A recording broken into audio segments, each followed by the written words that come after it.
ஏங்க நம்மளாம் பட்டாவோட திருந்த மாட்டோம்ல. சிறந்த தலைவனை தேர்ந்தெடுக்கலன்னா அந்த மாதிரி பிரச்சனைலாம் நம்ம அனுபவிச்சு தான் ஆகணும். ஏன் நான் சொல்கிறேன்னு பார்த்தீங்கன்னா, காஞ்சிபுரம் மாவட்டத்தில் உள்ள பரந்தூர் அதை சுற்றியுள்ள 12 கிராமங்கள் உள்ள மக்கள் வந்து கிட்டத்தட்ட 700 நாட்களுக்கு மேலாக போராடி கொண்டிருக்கிறார்கள். என்னன்னு பார்த்தீங்கன்னா, அந்த இடத்துல விமான நிலையம் வரப்போகுது. அந்த விமான நிலையம் வேணாம், எங்களுக்கு இந்த விமான நிலையம் வேண்டாம், எங்கள் நிலத்தை கையகப்படுத்தாதீங்கன்னு சொல்லிட்டு அந்த மக்கள் போராடி இருக்கிறாங்க. நிறைய பேர் என்ன சொல்லுவாங்கன்னா, எதுக்கு இந்த மாதிரிலாம் போராட்டம் பண்ணுறாங்க, நம்மளோட இந்தியா வந்து எக்கனாமிக் லெவலில் டெவலப் ஆகணும், பாப்புலேஷன் இன்க்ரீஸ் ஆகிட்டு இருக்குது, கண்டிப்பாக ஏர்போர்ட் தேவைன்னு சொல்லிட்டு ஒரு தரப்பு மக்கள் பேசுவீங்க. இந்தியாவுடைய பேக் போன்னு எதை சொல்லுவோம்னு பார்த்தீங்கன்னா விவசாயத்தை தான் சொல்லுவோம். ஆனால் அந்த விவசாயத்தை அழிச்சிட்டு தான் எல்லா வேலையுமே நம்ம செஞ்சுட்டு இருப்போம். கோடி கோடியாக பணம் சம்பாதிச்சாலும் நமக்கு ஒரு வேளை உணவு என்பது கண்டிப்பாக வேணும். ஒரு வாரம் நீ சோறு சாப்பிடாம இரு, ஒரு வாரம் சாப்பிடாம இரு, வெறும் தண்ணி குடிச்சிட்டு இரு, அப்போ தான் சாப்பாட்டுடைய அருமை என்னன்னு தெரியும், அதை உற்பத்தி பண்ணுற விவசாயத்தினுடைய கஷ்டம் தெரியும். கேஎஃப்சி பர்கர் நீங்கள் பெரிய பெரிய ஹோட்டலில் போய் சாப்பிடுங்க, நான் வேணாம்னு சொல்லலை. ஆனால் அந்த ஒவ்வொரு சாதம், அந்த நீங்கள் சாப்பிட்ற சில காய்கறிகளுடைய முன்னாடி எவ்வளோ பேர் விவசாயிகளுடைய வலி வேதனை எல்லாமே தெரியுங்க.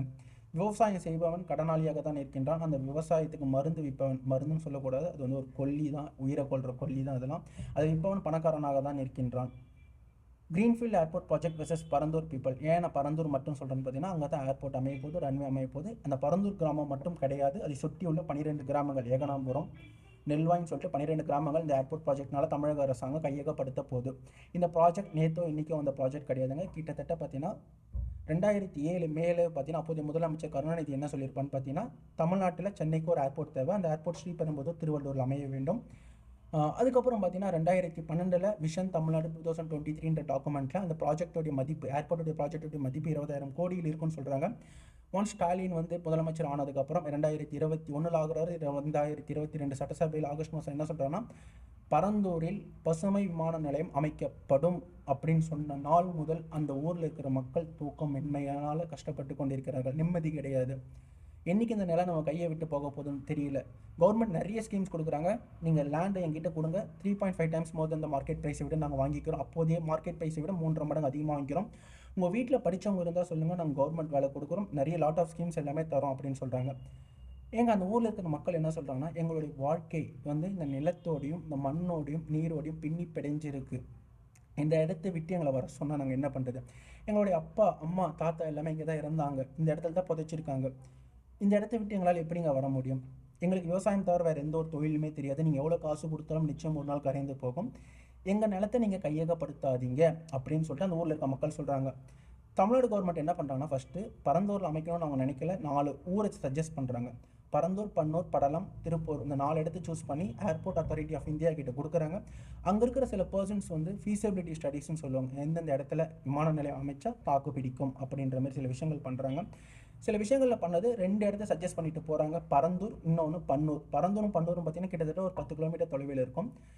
அந்த ஊரில் இருக்க மக்கள் ஏன் தமிழ்நாடு கவர்மெண்ட் பன்னூரை சூஸ் பண்ணலை, பரந்தூரை ஏன் சூஸ் பண்ணாங்க அப்படின்னு சொல்லிட்டு தான் போராட்டம் பண்ணுறாங்க. அந்த தமிழ்நாடு அரசாங்கம் கிட்ட போய் நம்ம கேட்டால், நீங்கள் ஏன் சார் பன்னூர் சூஸ் பண்ணீங்க, பன்னூரை சூஸ் பண்ணலை, பரந்தூரை தான் சூஸ் பண்ணீங்கன்னா, அங்கே பன்னூரில் மேன்மேட் அப்டக்கல்ஸ் அதிகமாக இருக்கும். மேன்மேட் அப்டக்கல்ஸ்னு எதை சொல்கிறோன்னா, அந்த உயர்மின் கோபுரங்கள்லாம் இருக்குல்ல, இது அதிகமாக இருக்குது. அதே போல் அவங்க என்ன சொல்கிறாங்கன்னா, லேண்ட் வேல்யூ பன்னூரில் பரந்தூரை கம்பேர் பண்ணும்போது லேண்ட் வேல்யூ ரொம்ப அதிகம், அதனால தான் நாங்கள் வந்து பரந்தூரை சூஸ் பண்ணோம். பரந்தூரில் இருக்கிற மக்கள்கிட்ட வந்து சொல்கிறோம், ஏமா அங்கே மேன்மேட் அப்டக்கல்ஸில் அதிகமாக வெள்ளெல்லாம் வந்து பார்த்திங்கன்னா நிலம் வந்து அங்கே அதிகமாக இருக்கா, இங்கே தான் கம்மியாக இருக்கலாம்.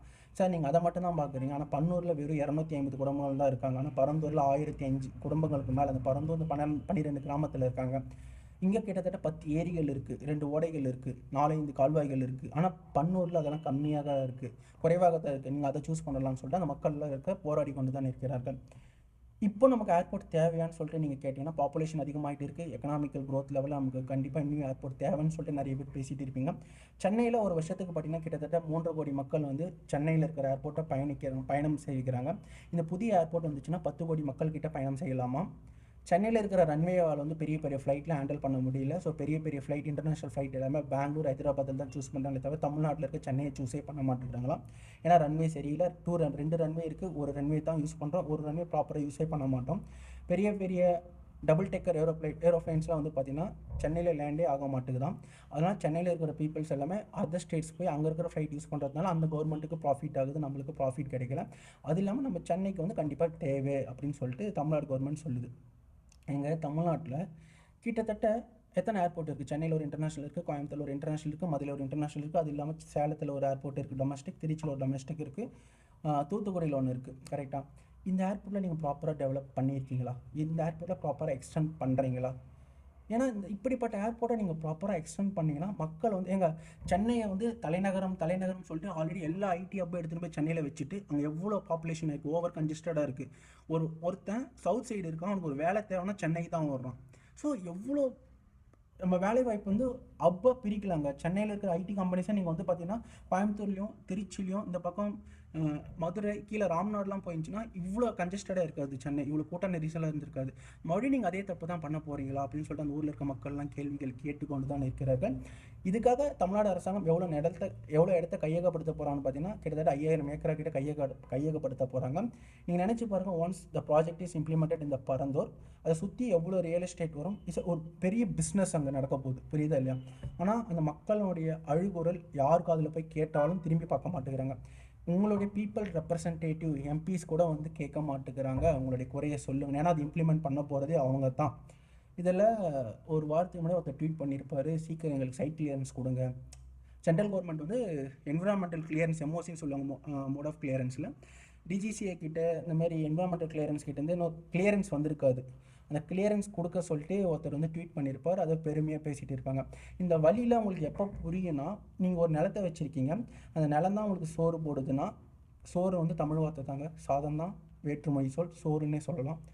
எப்போ உங்களுக்கு சோறு போடுதோ அந்த இடத்த விட்டுட்டு போக சொன்னால் நீங்கள் அந்த இடத்துல ஒரு அனாதையாக தான் இருப்பீங்க. அந்த ஊரில் இருக்கிற மக்கள் வந்து சித்தூர் வேறு மாநிலத்தில் இருக்கிற எஸ்பிக்கு லெட்டர் எழுதுகிறாங்க, நாங்கள் உங்கள் ஊரில் வந்து தஞ்சம் அடைஞ்சிக்கிறோம், எங்களுக்கு தமிழ்நாட்டில் வாழ தகுதி இல்லாதவங்கள நாங்கள் அப்படின்னு சொல்லிட்டு அந்த ஊரில் இருக்கிறவங்க வந்து 15 பேர் வந்து லெட்டர் எழுதியிருக்காங்க, நாங்கள் வேறு மாநிலத்துக்கே போகிறோம், உங்கள் ஊரை விட்டு நாங்கள் போகிறோம், எங்களுக்கு வேண்டாம். இந்த ப்ராஜெக்ட் அமைக்கிறது மூலமாக மெட்ரோபாலிட்டன் அந்த ஏர்போர்ட் வரைக்கும் கனெக்ட் பண்ணணும். எவ்வளோ பிரச்சனைகள் இருக்குது நீங்கள் நினச்சி பாருங்கள். கோயம்புத்தூரில் இருக்கிற மக்கள் வந்து சென்னைக்கு வர மாட்டாங்க, ஏன்னா அவங்க பெங்களூர் தான் போவாங்க. கன்னியாகுமரி, நாகர்கோவில், திருநெல்வேலியில் இருக்கிற மக்கள் வந்து சென்னைக்கு வர மாட்டாங்க, ஏன்னா அவங்களுக்கு கிட்ட திருவனந்தபுரம் அந்த இன்டர்நேஷ்னல் ஏர்போர்ட் தான் யூஸ் பண்ணுவாங்க. அதே போல் நம்ம சொல்லிகிட்டே போகலாம். ஏன்னா இப்போ ஃபியூல் சார்ஜ் எவ்வளோ ஆகிட்டு இருக்குது, எவ்வளோ ஏர்போர்ட் வந்து மூடிட்டு வராங்க. இப்போலாம் கேரளாவில் ஒரு கொச்சி மூடியிருக்காங்க. இப்படி மூடும்போது நமக்கு ஒரு புது ஏர்போர்ட் தேவையா இருக்கிற அந்த ப்ராஜெக்டில் இருக்கிற அமௌண்ட் எடுத்து இருக்கிற ஏர்போர்ட்டை ப்ராப்பராக நீங்கள் எக்ஸ்டெண்ட் பண்ணுங்கள். கோயம்புத்தூரில் எக்ஸ்டெண்ட் பண்ணுங்கள், வேலூரில் ஒரு ஏர்போர்ட்டை கொண்டு வாங்க, புரியுதில்லை? வேலூரில் ஏர்போர்ட்டே கிடையாது, வேலூரில் ஒரு ஏர்போர்ட் கொண்டு வாங்க. அப்படி இல்லைன்னா இருக்கிற ஏர்போர்ட்டை ப்ராப்பராக எக்ஸ்டெண்ட் பண்ணுங்கள். இப்படி எக்ஸ்டெண்ட் பண்ணி நீங்கள் அதில் ப்ரொவைட் பண்ணுறதை விட்டுட்டு நம்ம புதுசாக என்ன பண்ண போகிறோம் அப்படின்றது அந்த மக்கள் சொல்கிறாங்க, நான் சொல்லலைங்க, மக்கள் சொல்கிறாங்க. நீங்கள் எடுத்து பார்க்கலாம் அதெல்லாம். ஸோ நீங்கள் இதில் கமெண்ட்டை சொல்லுங்கள், ஏர்போர்ட் தேவையா தேவை இல்லையான்றது அதுதான் காரணம். இதுதான் சில விஷயங்கள் நடந்தது. மக்கள் கன்ஜஸ்டடாக இருக்கிறாங்க. ஸோ மக்களுக்கு நாங்கள் உதவத்துக்காக தான் நாங்கள் ஏர்போர்ட் அமைக்கிறோன்னு சொல்கிறாங்க. அந்த ஊரில் இருக்கிற மக்கள் எங்களுக்கு விவசாய நிலம், இதை விட்டு எங்களுக்கு வேறு தொழில் தெரியாது, இங்கே அமைக்காதீங்க. ஏன்னா backbone of the India விவசாயம். நம்ம கோடியாக லட்சமாக சம்பாதிச்சாலும் ஒரு வேளை சாப்பாடு நம்மளுக்கு வேணும். ஒரு வாரம் சாப்பிடாமல் இருந்தால் தான் சாப்பாடு டேமேஜ். கோவிட் வந்து விடுவாங்க, நம்மளுக்கு இதெல்லாம் புரியல. கோவிட் வந்து எவ்வளோ பேர் அந்த கோவிட் டைமில், லாக்டவுன் டைமில் சாப்பாட்டுக்கு எவ்வளோ கஷ்டப்பட்டோம், காய்கறிலாம் கிடைக்கிறதுக்கு கஷ்டப்பட்டு தான் இருக்கோம். இதுக்காக தான் சொல்கிறேன், சிறந்த தலைவனை, நல்ல தலைவனை, மக்கள் தலைவனை நீங்கள் தேர்ந்தெடுக்க வேண்டும். இல்லைனா இந்த கஷ்டங்கள்லாம் அனுபவித்து தான் ஆக வேண்டும். உங்களுடைய கருத்துக்களை சொல்லுங்கள், நம்மளால் முடிஞ்சது பண்ணலாம். நன்றி, வணக்கம்.